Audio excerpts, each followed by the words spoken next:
welcome back, welcome back. Kevin Pieper is with us. He works at the Baxter Bulletin. Yes. There was a menopause moment. Yeah, there was. Okay? I was going to say Baxter Regional Medical Center, but I knew that wasn't right. But you're the photographer that works there. Staff photographer. Staff photographer, and you've been there for quite a few years. 17. 17. Sounds like a ton of time. Well, it's probably just yesterday when you just felt like you think just about started. it, you blink your eyes and it's your kids in college. Yeah. Now, my first experience was with some of your photography was when we first moved to Mountain Home, and we started getting the paper. Right. And this is not blowing smoke, but I looked at the photographs and I said, this guy is good, because a lot of times you see photos on the front page and they're just flat news photos that are taken spur of the moment. But but seeing your photography in the Baxter Bulletin, you could tell that you took an extra step to get the right angle, the right depth,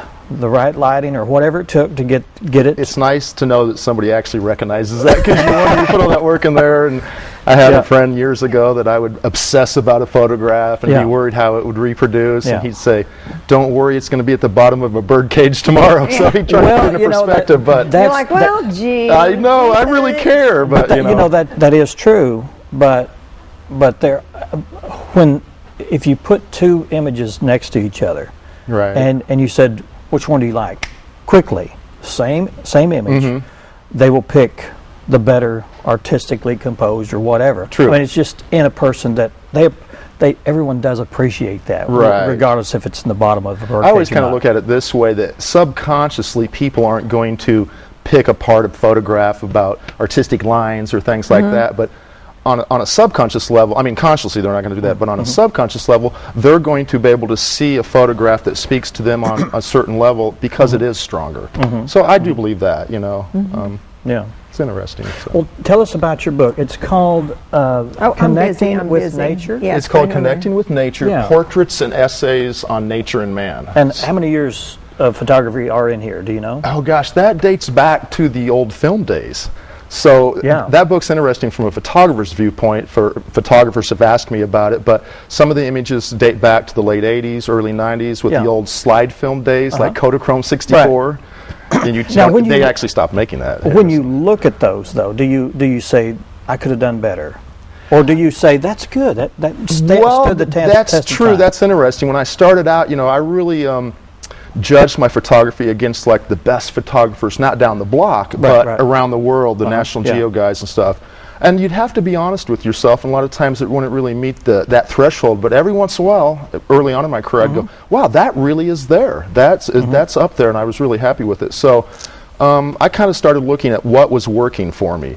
And of course, I have a biology degree too, so I love nature. I do a lot of hiking, floating, kayaking, and things like that. So it's just a natural. So that book's really a lifelong endeavor. But most of it is in this area. But I saw some pictures of Alaska and some of Arizona. But the majority of them were Baxter County, southern Missouri. Correct, I think there's 108 photographs, and I think 105 were from Arkansas. Well, let's take a look at some of those and let people know what's in the book, and hopefully, they'll go out and purchase your book. That would be terrific. Tell us about this. This was taken on a bluff overlooking the Buffalo River in spring, and I call it a study in green. And I just like the vertical lines. One of the prettiest times of the year is when all the trees start to bud. Right, and that kind of captures that for me, because it's the different tones and shades of greens and the textures. So, that's beautiful. That's actually taken from the same spot as that first photograph, but a different time of year, obviously. And now, did I read in the book that it took you forever to get to this part? Or it said you'd seen it in National Geographic. That's actually a different bend in the book that I'm kind of working on. This is Bear Claw Bend and Snow. That's what that is. In fact, that's the last bend before the confluence with the White River. Okay. So it's just upstream on the Buffalo, right down there from Buffalo City. So neat. That is on the upper Buffalo, about a mile south of the Rush trailhead on the river. Where that's at? Bear Hollow, I think they call it. And it's a great little cascade of falls. You can hike back in there and just have tons of fun. That's a perfect day to go hiking. I love those other cascades. Now here, people, and these are your neighbors. These are my neighbors right here, and they're good neighbors. They clean up all the trash. Now, let people know a lot of these photos were taken in your backyard. Right, and I have to qualify that a little bit. I live in the middle of the woods, so I'm surrounded by like literally thousands of acres. Okay. So, but a lot of them were just outside my back door, really. Okay. So it's pretty cool. Let's show the next photo there. I found one in here. I'm hoping you show. Oh, that's pretty. The classic bridge over at Cotter with Mm-hmm. poppies in the foreground. That's folks really like that photograph a lot. Yeah. So, are we going to see this one, Kevin? I think that is in there. Yes, oh, good, that's good, a sunset on Lake Norfolk years ago. That's an old slide film.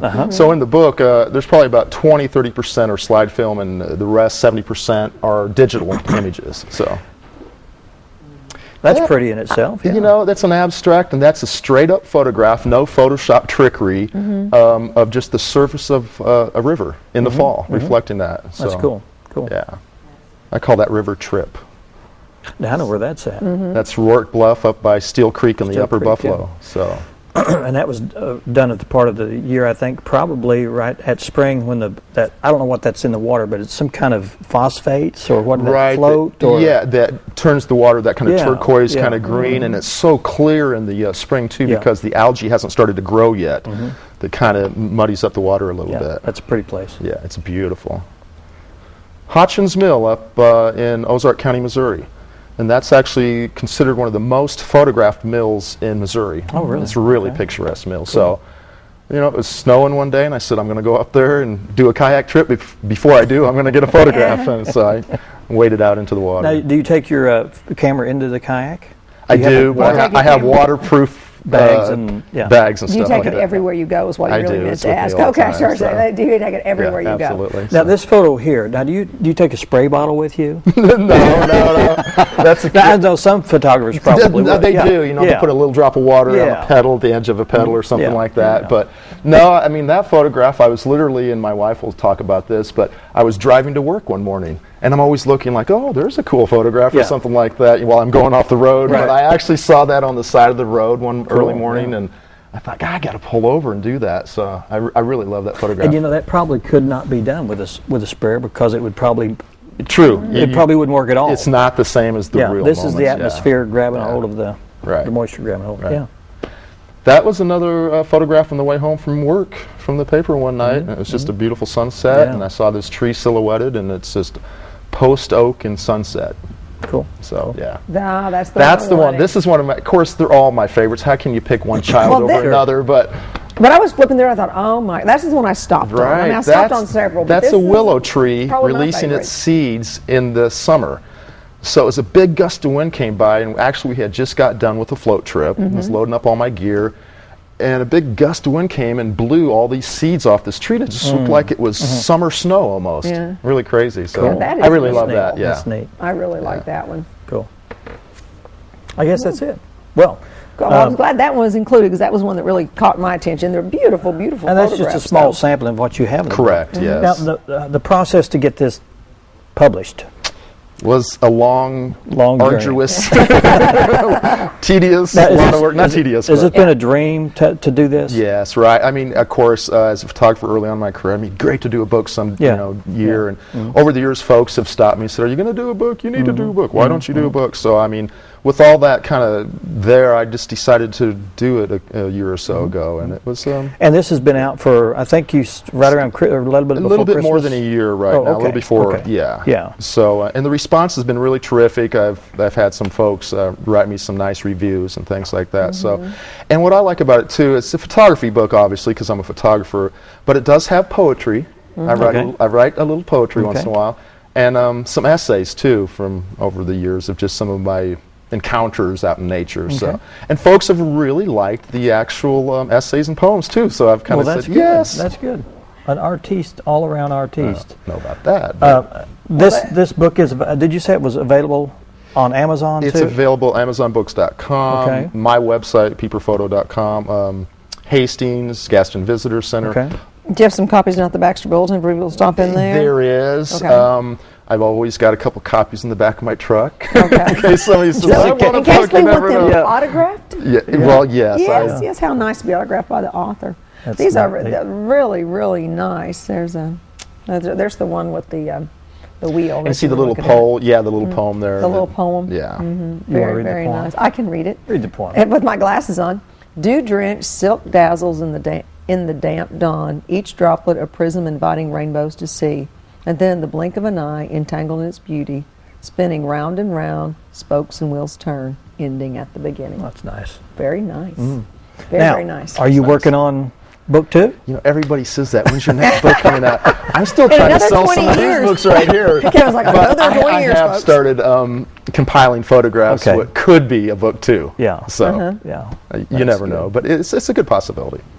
Well, I'm sure we all love your work. Well, and I'm sure you hear that every single day. We have a lot of fans around here. I appreciate it very much. I'm a very fortunate man getting to do what I want to do, and in a place where you want to do it. Exactly. Very fortunate. So. Well, it shows. I know you've been around at least the United States, different places, but the book is filled with photographs from this area. Right. This is a beautiful place to be. It's a wonderful place. You know, I've traveled to just a few. I haven't done a lot of traveling, but I've gone to Alaska and some other places, and they're wonderful. But every time I come back here, I look around, and I go, this place is equally as beautiful in its own way. It really is. So. Well, Kevin, thanks a lot for being here. And we want to let people know that his book is available. If you see him driving around his truck, pull him over and buy one out of the back. Please do, yeah. Very nice. Get these paid off so you can start on my second one. Second volume. There you go. Thanks, Kevin. Thank you. Good luck to you. Dan. We're going to talk with Marianne Sherman. They've got a dance. What have got? A dance A coming dance, Marianne, right? Okay. Fundraiser? A musical. musical. We were We'll find out told it was a about that. dance. Musical night about Valentine's. Marianne Sherman's up next, and we'll find Valentine's. out all I did not about realize it. that. It's Stay kind of with us. sneaking up on me this year. Yeah.